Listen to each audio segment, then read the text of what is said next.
ভারত বাংলাদেশ সম্পর্ক যখন ইতিহাসের তলানিতে, ঠিক তখনই দৃশ্যপটে এক বিশাল চমক নিয়ে হাজির হলো পরাশক্তি চীন। বেজিংয়ের সাথে ঢাকার সম্পর্ক এখন আক্ষরিক অর্থেই আকাশচুম্বী। আর এই নতুন সমীকরণ দেখেই ঘাম ছুটছে নয়াদিল্লির। চীনের সাথে বাংলাদেশের ক্রমবর্ধমান ঘনিষ্ঠতায় এতটাই ভয় পেয়েছে ভারত যে তড়িঘড়ি করে ঢাকাকে শান্ত করতে নিজেদের সেই পুরনো ভিসা চালুর টোপ ফেলেছে তারা। কিন্তু এতেও কাজ হয়নি, বরং উল্টো বেজিং থেকে এমন এক ঘোষণা এসেছে যা ভারতের রাতের ঘুম হারাম করে দিয়েছে। মিয়ানমারকে ট্রানজিট হিসেবে ব্যবহার করে বাংলাদেশের সাথে চীনের সরাসরি স্থলপথ বা ইকোনমিক করিডর চালুর ঘোষণা দিয়েছে বেজিং। এই একটি মাস্টার স্ট্রোকে ভারতের সমস্ত ভূরাজনৈতিক অবরোধ কিভাবে গুঁড়িয়ে গেল, কিভাবে এই চুক্তি বাংলাদেশের জন্য এক বিশাল সম্ভাবনা দুয়ার খুলে দিল, রোহিঙ্গা সংকটের জাদুকরী সমাধান কিভাবে লুকিয়ে আছে এর ভেতরে, আর কেনই বা সাউথ ব্লকে রীতিমতো সুনামি বয়ে যাচ্ছে। কূটনীতির এই শ্বাসরুদ্ধকর ও রোমাঞ্চকর দাবার চাল বুঝতে হলে কোনো অংশ না টেনে প্রতিবেদনটি একেবারে শেষ পর্যন্ত দেখার অনুরোধ রইল। কূটনীতির দাবার বোর্ডে সবচেয়ে ভয়ঙ্কর চালটি দেয়া হয় একদম নিঃশব্দে, যখন চারপাশটা বড্ড শান্ত থাকে, যখন প্রতিপক্ষ ভাবে সে জিতে গেছে। ঠিক তখনই এমন একটি চাল দেয়া হয় যা পুরো খেলার মোড় ঘুরিয়ে দেয়। দক্ষিণ এশিয়ার ভূরাজনীতিতে ঠিক এমনই এক শ্বাসরুদ্ধকর এবং অবিস্মরণীয় ঘটনা সাক্ষী হলো পুরো বিশ্ব। যে ভারত এতদিন বাংলাদেশকে নিজেদের পেটের ভেতর আটকে রেখে ছড়ি ঘুরিয়েছে, সেই ভারতের দম্ভ চূর্ণ করে দিয়েছে বাংলাদেশের একটি মাত্র মাস্টার স্ট্রোক। গল্পটা শুরু হয়েছিল একটি বহুল আলোচিত সফরকে কেন্দ্র করে, বাংলাদেশের একটি অত্যন্ত গুরুত্বপূর্ণ চীন সফর। এই সফর ঘিরে পুরো দক্ষিণ এশিয়ায়, বিশেষ করে ভারতের নয়াদিল্লিতে এক অজানা আতঙ্ক বিরাজ করছিল। ভারত খুব ভালো করেই জানতো বাংলাদেশ এখন আর আগের মতো নতজানু নয়। তাই এই চীন সফরের আগে ভারতকে এক অদ্ভুত ভয়ের রাজনীতি করতে দেখা গেল। গত প্রায় 2 বছর ধরে ভারত ভিসা কার্যত বন্ধ করে রেখেছিল। সীমান্তে কড়াকড়ি বাণিজ্যে পদে পদে বাধা তৈরি করে ঢাকাকে অবরুদ্ধ করার চেষ্টা করছিল। কিন্তু প্রতিনিধি দল চীনে যাওয়ার ঠিক আগ মুহূর্তে ভারত হঠাৎ করেই ঘোষণা দিল তারা ভিসা চালু করছে। ভারতের এই হঠাৎ ভুল পাল্টানো আসলে ছিল একটি ললিপপ বা টোপ। তারা ভয় পাচ্ছিল বাংলাদেশ যদি চীনের সাথে এমন কোনো কৌশলগত চুক্তি করে বসে যা ভারতের গলার কাঁটা হয়ে দাঁড়ায়। তাই ভিসা চালুর এই টোপ দিয়ে তারা চেয়েছিল ঢাকাকে কিছুটা নরম করতে, যেন বাংলাদেশ চীনের কাছে গিয়ে এমন কিছু না চায় যা ভারতের জন্য কাল হয়ে দাঁড়ায়। ভারত ভেবেছিল সামান্য সুবিধা দিলেই বাংলাদেশ হয়তো তাদের সব কথা মেনে নেবে, কিন্তু বাংলাদেশ এই ফাঁদে পা দেয়নি।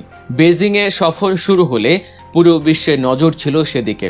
ভারতের থিঙ্ক ট্যাঙ্ক আর মিডিয়াগুলো তীর্থের কাকের মতো বসেছিল ব্রেকিং নিউজের আশায়। প্রথম 2-1 দিনে কি দেখা গেল? সাধারণ কিছু সমঝোতা স্মারক বা MOU সই হলো, নেই কোনো সামরিক চুক্তি বা বহুল আলোচিত তিস্তা মহাপরিকল্পনার ঘোষণা, নেই মেগা প্রজেক্টের চমক, অর্থনৈতিক সংকট কাটাতে বিশাল কোনো আর্থিক অনুদান বা লোনের ঘোষণাও এলো না।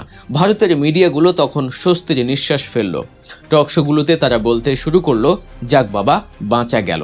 প্রতিনিধি দল হয়তো ভারতের চাপেই চীন থেকে খালি হাতে ফিরছে। নয়াদিল্লির কর্তারা হয়তো নিশ্চিত মনে কফিতে চুমুক দিচ্ছিলেন। তারা ভেবেছিলেন পশ্চিমা বিশ্বের সাথে মিলে তিস্তা বা সামরিক চুক্তি আটকানোর ছক শতভাগ সফল। কিন্তু তারা জানতো না তারা আসলে এক ভয়ঙ্কর মায়াজালের শিকার হয়েছেন। ড্রাগন যখন শিকার ধরে তখন সে কোনো শব্দ করে না, একেবারে শেষ মুহূর্তে গিয়ে এমন এক ছোবল মারে যা থেকে বাঁচার উপায় থাকে না। সফরের একেবারে শেষ দিন, ঠিক যেদিন প্রতিনিধি দল দেশের উদ্দেশ্যে বিমানে উঠবে, বেজিং থেকে এমন একটি ঘোষণা ভেসে এলো যা দক্ষিণ এশিয়ার ভূ রাজনীতিতে পারমাণবিক বোমার মতো বিস্ফোরিত হলো। কি ছিল সেই ঘোষণা? ঘোষণাটি হলো মিয়ানমারকে যুক্ত করে মিয়ানমারের ভেতর দিয়ে চীন বাংলাদেশ বাণিজ্য ও ইকোনমিক করিডর চালু করা হবে। সাধারণ চোখে এটি হয়তো একটি রাস্তা বা কানেক্টিভিটির খবর হতে পারে, কিন্তু বিশ্লেষকরা মুহূর্তেই বুঝে গেলেন এটি কোনো সাধারণ প্রজেক্ট নয়, এটি একটি বিশাল গেম চেঞ্জার। এই একটি মাত্র করিডর ভারতের সমস্ত ভূ রাজনৈতিক অবরোধকে নিমিষেই গুঁড়িয়ে দিয়েছে।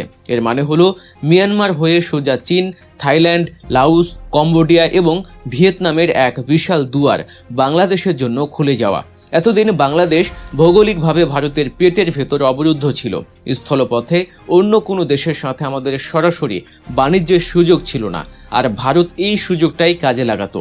কিন্তু এখন মিয়ানমারকে ব্যবহার করে চীনের সাথে যে সরাসরি পথ তৈরি হতে যাচ্ছে তা বাংলাদেশের অর্থনীতিকে এক লাফে আসিয়ান ও পূর্ব এশিয়ার বিশাল হাইওয়ের সাথে যুক্ত করে দেবে। এই মাস্টার স্ট্রোকের সবচেয়ে জাদুকরী দিকটি হলো রোহিঙ্গা সংকট সমাধান। গত 7 বছর ধরে রোহিঙ্গা সমস্যা বাংলাদেশের গলার কাঁটা। আমরা সারা বিশ্বের দ্বারে দ্বারে ঘুরেছি, কিন্তু লাভ হয়নি, কারণ মিয়ানমারের জান্তা সরকার কারো কথা তোয়াক্কা করে না। কিন্তু মিয়ানমার কার কথা শোনে? চীনের কথা। মিয়ানমারের জান্তা থেকে শুরু করে আরাকান আর্মি সবারই রিমোট কন্ট্রোল বেইজিংয়ের হাতে। যখন মিয়ানমার এই ইকোনমিক করিডোরের সাথে যুক্ত হবে, তখন তাদের ভূখণ্ডের উপর দিয়ে চীনের $1 ট্রিলিয়ন বাণিজ্য প্রবাহিত হবে। তখন সেই করিডরকে শান্ত রাখা চীনের জন্য ভূ রাজনৈতিক বাধ্যবাধকতা হয়ে দাঁড়াবে।